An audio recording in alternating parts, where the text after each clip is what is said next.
Bonjour, mon nom est Dominique Paul. Je suis artiste en art visuel. Je fais aussi de la performance et je vais partager avec vous les œuvres qui sont présentées dans la révolte et celles qui ont mené à ce travail pour le mettre en contexte. Alors, sans plus tarder, je partage l'écran vers les images et je vous montre le livre physique duquel je me suis approprié, les planches botaniques. Insectes du Suriname de Maria Sibylla Merian, qui est allée à cet endroit qui était une colonie néerlandaise à l'époque, en 1705.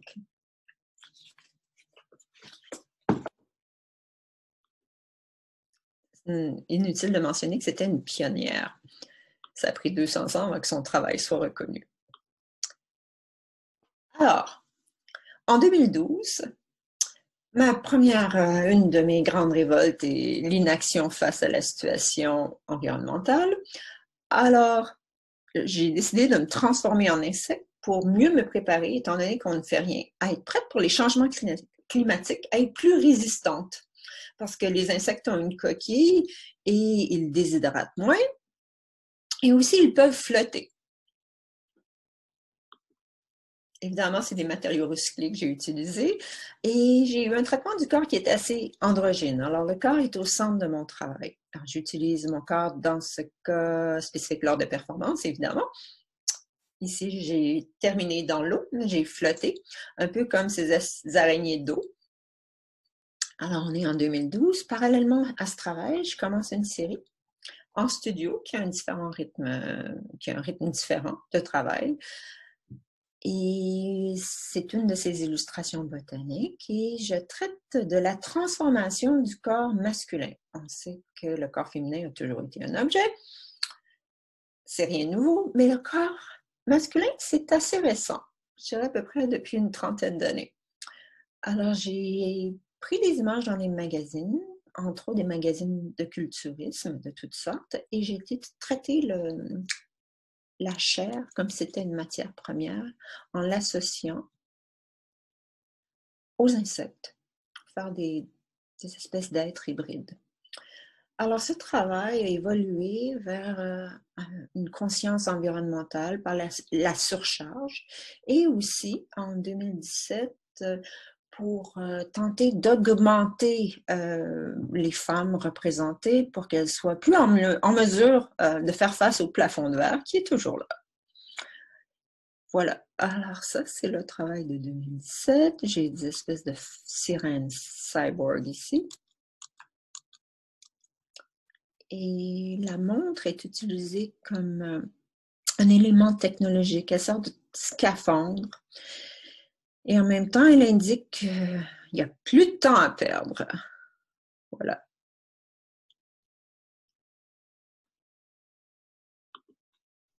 Cette image apparaît dans le numéro de Révolte. Et ici, on est plus dans l'androgynie. Et le dessin.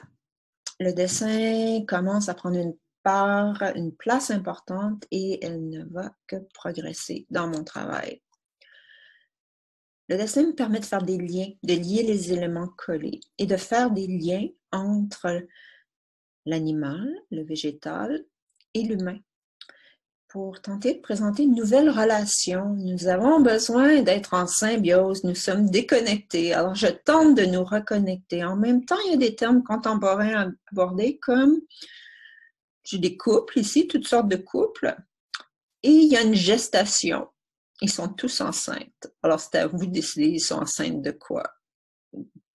De nouvelles idées. On peut être, j'aime bien le terme en anglais qui est pregnant, s'imprégner de quelque chose. On peut décider de quoi on veut s'imprégner. Ici, c'est une autre œuvre qui est dans Art le sabbat, en gros plan. Alors, on voit qu'il y a un filet, différents filets, différents barreaux, qu'il y a des figures noires, qu'il y a des raisins de la colère peut-être.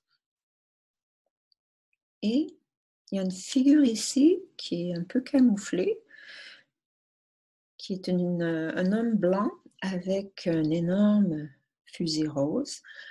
Alors pour moi, cette œuvre fait référence à l'emprisonnement qui est en surnombre des personnes de couleur.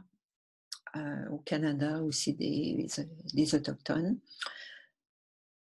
Disproportionnellement, et si on parle d'environnement, eh bien, les personnes noires, les quartiers dans lesquels ils vivent souffrent davantage d'injustice environnementale et sociale. Alors, je les privilégie à partir de ce moment dans mon travail.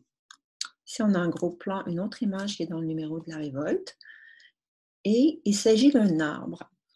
Et il est composé de 7 illustrations botaniques de Myriam, assemblées, découpées au laser, collées, réimprimées et redécoupées au laser. Alors, à la base, on peut voir une vis ici, elles sont aussi encapsulées sous plexiglas en sandwich, les impressions. Ça me permet d'aller dans l'espace et d'assembler les impressions en me débarrassant du cadre.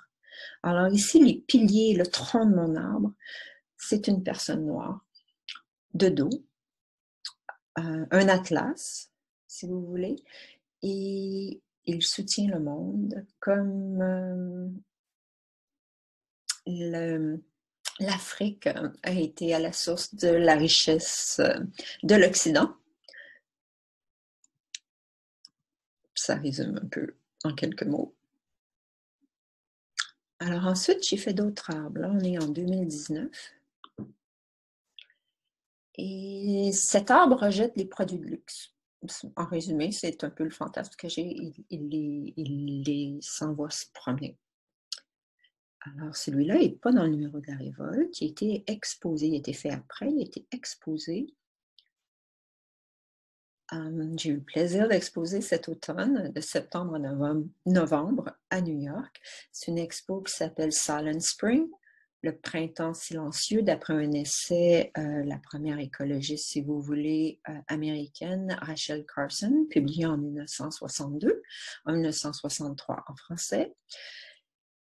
Et nous aurons un printemps silencieux. Nos oiseaux sont en train de disparaître au Québec. Il y a un grand déclin des populations. Il y a des populations qu'on ne retrouve plus où je vis sur la rive sud de Montréal. Et présentement, je les représente. Alors, ce que j'ai choisi, ici, il y a un mélange d'espèces qui sont en péril dans le nord-est américain et au Québec. Je les ai associés particulièrement avec des personnes de couleur pour indiquer la vulnérabilité des personnes de couleur. Et aussi, l'oiseau me le permet parce que c'est un symbole de liberté. Alors ici, on a l'emblème américain, la pigargue blanche, bald eagle, qui est plus abondant au Canada qu'aux États-Unis. Le sterne de Dougal et plusieurs autres petits oiseaux qui sont en déclin en Montérégie. Tous. Voilà, alors c'est mon thème actuel sur la révolte, qui est le déclin de la biodiversité. Alors, je suis passée des insectes. Qu'est-ce que mangent les oiseaux? Ce sont les insectes et c'est une des raisons principales pourquoi ils sont en déclin. Ces oiseaux, ils n'ont rien à manger. Les habitats sont détruits. Nous consacrons 80% de nos terres agricoles à faire pousser des grains qui sont destinés au bétail, très peu simplement pour les fruits et légumes à consommer directement par les êtres humains. Alors, un conseil, si on diminue sa consommation de viande, surtout de viande industrielle, on a un impact direct. On peut libérer des champs et avoir une biodiversité qui permet de soutenir les oiseaux et autres espèces qui ont besoin d'espace. Nous prenons trop d'espace. Voilà, je vous laisse là-dessus.